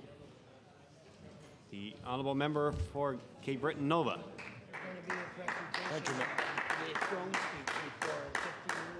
Thank you, Mr. Speaker. For giving me this opportunity to speak on this bill. Nova Scotia is the only jurisdiction in Canada without some kind of Sunday shopping rules. So we all know it's coming, Mr. Speaker. It's going to be here very shortly. It's inevitable. It's inevitable. But by the Sunday shopping, do we think that there's going to be people are going to arrive with a stash of money that they had put away somewhere to go Sunday shopping, Mr. Speaker? In my riding in Cape Breton Nova, the unemployment rate is at 16%, with an average income salary of $20,396, Mr. Speaker. It's well below the average income here in Halifax, and the unemployment rate here being at 4%, with an average income of $56,000, Mr. Speaker. That's right. Good fact. I would like to know where the stash of money is coming from for people to go Sunday shopping, Mr. Speaker. Also, Mr. Speaker, do we think that on Sunday we're going to have these big super sales? There's going to be all kinds of sales on different items in the stores on Sunday because it's Sunday? Are we going to have the same prices? Those prices are going to be the same on Tuesday, Wednesday, and Thursday as they are on Sunday. You know, there are many families in Nova Scotia that don't have a stash of money put aside to go family shopping, Mr. Speaker. Mr. Speaker, people are always asking each other about questions about Sunday shopping. In a riding in Cape Breton Nova where there's 12 churches alone in Whitney Pier, Mr. Speaker. It's been a well-known fact in my community that people would go to church on Sunday, have Sunday dinner. As a young man growing up in Whitney Pier, I could pretty well time every church in the Ukrainian church, the Polish church, the Italian church, the African Orthodox church, and many churches. People would come home for their family dinners. They would attend Mass and still come home for their family dinners. Now, this is going to be quite a change in the riding in Cape Breton. I also represent in Cape Breton Nova many of the retail business sectors in the Ashby area. Now, Mr. Speaker, it is very important that we look at this legislation, this bill, to look at the protection of workers' rights, Mr. Speaker. The province of Nova Scotia presently has a 48-hour work week, which is one of the longest work weeks in Canada, 48 hours. So when these people are expected to work, Mr. Speaker, overtime, they get time and a half at minimum wage. We would like to see time and a half at the regular wage, Mr. Speaker, not at minimum wage. Good idea. You know, those are things that can be implemented in this House here today, Mr. Speaker.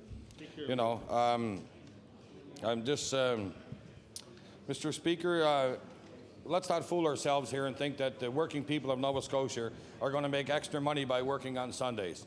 It's the CEOs of these big retail outlets that are looking at their bottom line. When their bottom line goes up and they can report to their shareholders that, you know, profits are up in the retail business sector, Mr. Speaker, it's not going to help the workers any. It's going to help those people when they're Now, member Cape Breton Nova has the floor. Thank you, Mr. Speaker. Go slower. We have to protect the rights of these workers in the retail business sector. We have to make sure that they're paid a proper wage. And right now, most of those people in part-time do not receive any benefits, Mr. Speaker. There's no benefits unless you're full-time. So these are some of the issues that we must look at as politicians and legislators. The bottom line for these retail businesses is what they're looking at. I mean, we know that they're looking for profit. They're not looking to protect the workers. They're looking for profit in this sector, Mr. Speaker. We look at that, and then we look at the other issue of flea markets in Cape Breton. In my riding, we have a large flea markets in the Cape Breton Shopping Plaza, the Sydney Shopping Centre, and the Mayflower Mall. So this is an industry on its own. In these industries, we have people that are on pension, people that are low-income families that are making crafts and making benches and making other things that they sell at these flea markets. I mean, to supplement their income. Their incomes are not great, as I've said earlier. The average income in Cape Breton Nova is $20,000. So, I mean, these are supplemented incomes to these people. They've been doing these flea markets for upwards of 15 years, if not longer. So what is going to happen to these people in this industry? You know, the mall's going to be open. There's nowhere for them to set up their flea markets. You know, they're going to be competing against these retail business sectors, Mr. Speaker. And it can't be. And you know, it just can't be done at this present time. So I would like to know, you know, and the tourism operators and other thing like that on Sundays. We do know that we have cruise ships that come into the harbor, Mr. Speaker, in Sydney on Sundays and other days, and look for downtown businesses to be open. With this retail business, the small family business, are they going to be able to compete with these big retail chains? You know, these box stores. I mean, you know, don't be fooled when you walk in and think that there's going to be a large box of detergent on sale on Sunday or something else, Mr. Speaker. The family businesses are very important. I'll give you an example of a Jones Fresh Mart in Whitney Pier. It's been the only grocery store open in the riding for the last 20 years on Sunday. It's a very small grocery store. And on Sunday, there's a lot of people that go there to get their fresh rolls and stuff for desserts. And, well, there's probably about 8 or 10 people that work in that grocery store that are going to be affected by this. This is a small little grocery store in the period. It contributes to the community. It contributes to many aspects of the community, Mr. Speaker. So I wonder about the protection of those small businesses, the mom and pops that we call in the community that, you know, look at this here very important day for them to make some money, Mr. Speaker. Also, Mr. Speaker, and as I alluded to before about the religious aspect of my community of Whitney Pier with all these different number of churches. And as being brought up as a Roman Catholic and knowing what the fourth commandment is, Mr. Speaker. What's that? The fourth commandment, remember thy Sabbath, to keep it holy, Mr. Speaker. So those are a factor, and I know my mother would probably be listening to this speech today and, as being brought up in a family where we had our family dinner, and after dinner we cleared the card table and the table and had a little game of cards, maybe the odd time, Mr. Speaker. On Sunday. I don't know if... no. Mr. Speaker, there is no secret to Sunday shopping. It's coming, but we have to protect the workers' rights. Absolutely. You know, that's the main issue here, is to protect the workers' rights and make sure that if they're not going to go to work on Sunday, and the people are saying, well, maybe the students will fill in for these people. I don't imagine that that's going to happen with students filling in for these people that are working in this business for such a long time. People have to realize that Students can't fill all the gaps. students can't fill all the gaps in the retail sector.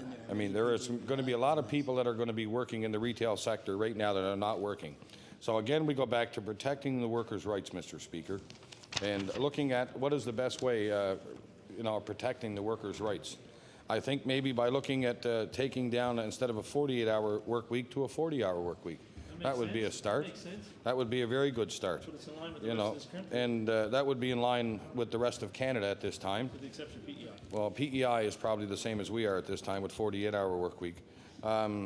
Every family has different needs and different wants in society today, and the technology is very, very fast today as it is. I hear from my 8-year-old many times, I guess instead of going to a family dinner and going to visit his grandmother and having dinner with his grandmother on Sunday and everything else, I guess he'll be wanting to go to these retail stores with his father to go shopping and purchase these items that I can purchase on Monday, Tuesday, Wednesday, or Thursday. It doesn't really make any difference. I don't think there's going to be these exorbitant sales that, and according to Stats Canada, regular report on the retail trade annual sales comparing 2002 to 2001, and that's in a seasonally adjusted rate, Mr. Speaker, increased by 5.4% in Nova Scotia and by 3.2% in New Brunswick.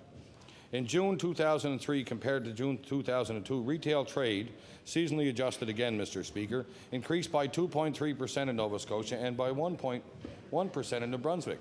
So I hear that there's out there saying that the people in Amherst and the people in Truro and others are all going to Moncton to shop on Sundays. Well, according to Stats Canada, it doesn't seem that that's the case, Mr. Speaker.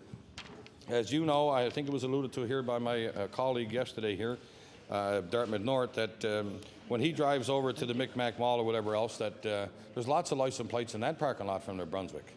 And other provinces that come to that mall to shop, Mr. Speaker. It's not only Sunday. It's not only Sunday. It's every day of the week that these people are there to shop at these places.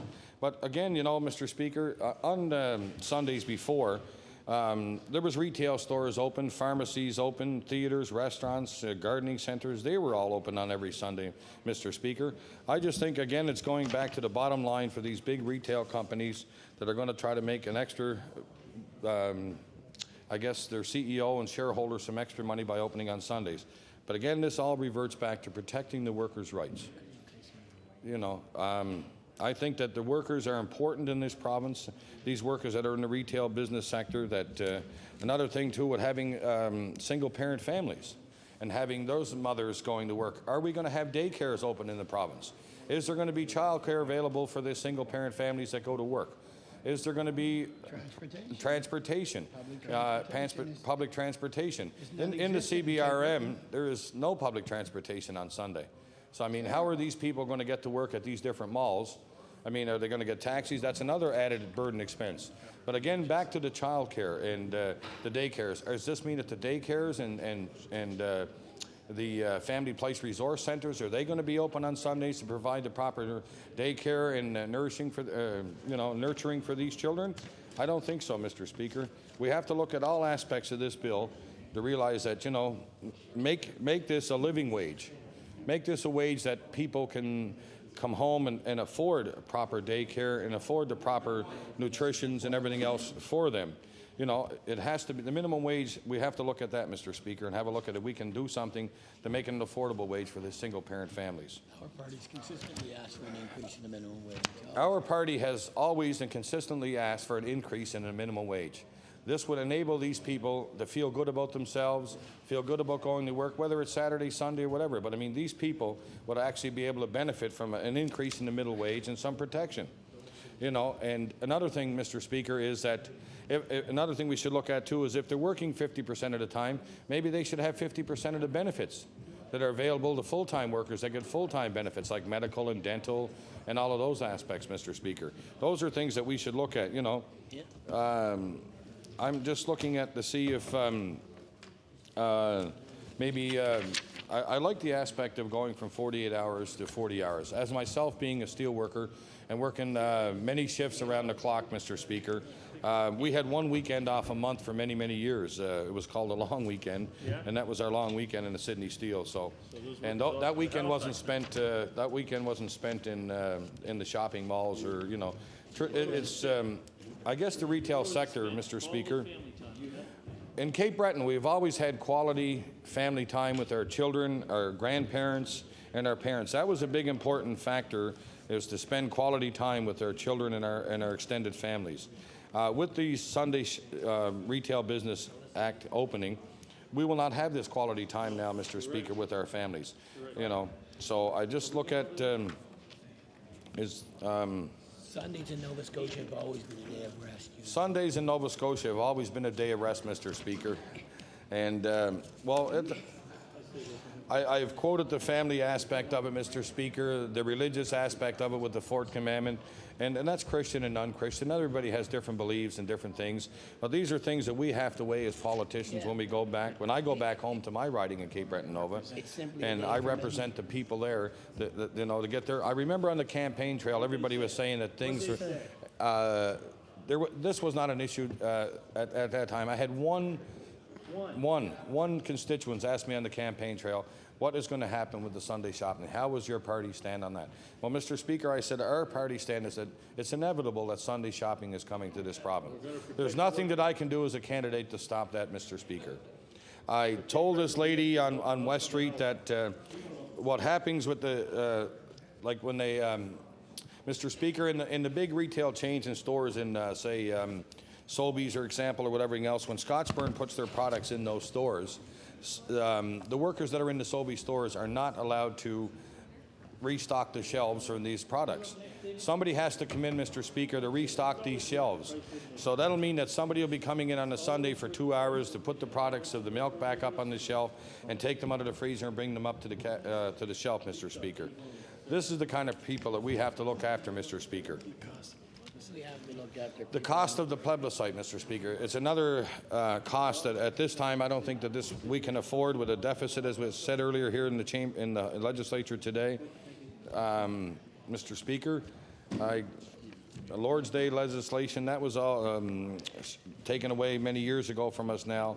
So, Mr. Speaker, the people in the flea markets and the antique stores and all of those and the yard sales on Sundays, I guess they'll no longer exist after this comes into effect, Mr. Speaker. Okay. Cost of small and medium-sized businesses. Well, I'm just worried about, Mr. Speaker, about the small business aspects in Cape Breton. There's many, many mom and pop stores in Cape Breton that are going to suffer from this retail business. As you know yourself, Mr. Speaker, a Sunday drive to the Bedore Lakes or a Sunday drive out to Myra was always a tradition to take your parents and your grandparents to Myra or out to the bungalow. But I mean, now I guess you'll be taking them to these big retail stores instead of going out to the bungalow, I guess, and they can shop in air-conditioned and wheelchair-accessible places on a Sunday. I think that's important, Mr. Speaker. Well, on the way to the bungalow, I guess, to pick up supplies. Thank you very much. Mr. Speaker, I just think that as the year 2003 is here and upon us and on its closing, that times are changing. Times are changing in Cape Breton. Times are changing here. I think it's important that we must change with those times and maybe offer these people their opportunity to do that. But again, Mr. Speaker, I come back to protecting the workers' rights. You know, right now we have the longest work week in Canada, along with Prince Edward Island, 48 hours per week. When somebody works overtime, Mr. Speaker, they get time and a half on minimum wage, not time and a half on their regular wage, time and a half on their minimum wage. I think we should look at that and change that, maybe time and a half on their regular wage, not their minimum wage, Mr. Speaker. Well, I guess I've had my say on this, Mr. Speaker, and I would like to thank you for giving me this opportunity to speak on this bill, and thank you. Thank you. I recognize the honourable member for Glace Bay. Thank you, Mr. Speaker. Mr. Speaker, I don't intend to take up a lot of time in discussing this bill, Bill number 2, because it's a bill or it's an idea or it's a position or whatever you want to call it whose time has come, basically, in Nova Scotia. Now, the interesting thing is we've sat through hours and hours of debate so far, Mr. Speaker, that I'm glad that it's only a few weeks away from Halloween, because I've been listening to the NDP position, or positions, I should say, and I still haven't determined whether or not they're in favor or against Sunday shopping. But my reference to Halloween is because, you know, during Halloween, we all used to, as kids, take those pinwheels and nail them onto a fence and then light them, and they would spin very rapidly and then die out and just fizzle, which is, I think, probably where the NDP position is right now. They're spinning, as the pinwheel does, but eventually they fizzle, and they say, well, it's inevitable. Sunday shopping is inevitable. So I guess we're in favor of it, or maybe we're not in favor of it, or some of us are in favor of it, or maybe it's because there's no daycare on Sundays. Well, Mr. Speaker, there's no daycare on Monday night. There's no daycare on Tuesday nights, Wednesday nights, or Thursday nights. But workers still have to work. They still have to work in the retail sector, Mr. Speaker. They still have to. Now, it's just an example of some of the weak arguments that have been put forward. Arguments nonetheless. There have been some strong arguments as well. I agree. But what the NDP premises right now is that they are saying we have to protect workers' rights in this province. Mr. Speaker, workers' rights are going to be protected. They're going to be protected. We'll make sure of that. We will make sure of that workers' rights are protected in this legislation, Mr. Speaker. We'll make sure that no one is forced to work on a Sunday. And when I say we, I guess I'm hopefully saying it as a collective opposition. I know that the government will certainly try to make sure of that, Mr. Speaker. Sunday shopping, as I said, it's an idea whose time has come in Nova Scotia. Now, let me take you back a couple of years, Mr. Speaker, to when the Conservative government decided to study this issue in depth and appointed a red tape task force, if you recall, or as we referred to them rather kindly at that time, the Boys of Summer. They were all Tories appointed to a task force who made a few trips around Nova Scotia, and lo and behold, they decided to tackle the Sunday shopping issue. And they came up with the great idea that it should be left in the hands of Nova Scotia's municipalities to decide whether or not they would have Sunday shopping. To which the government said, no, hold on. And the Justice Minister of the day decided to say, Sunday shopping will never be heard from. The phrase, the idea, the topic, the notion of Sunday shopping will not be dealt with in Nova Scotia until the year 2005. End of story. I don't want to hear anything more about Sunday shopping. Lo and behold, Mr. Speaker, this is, as you well know, not 2005, this is 2003.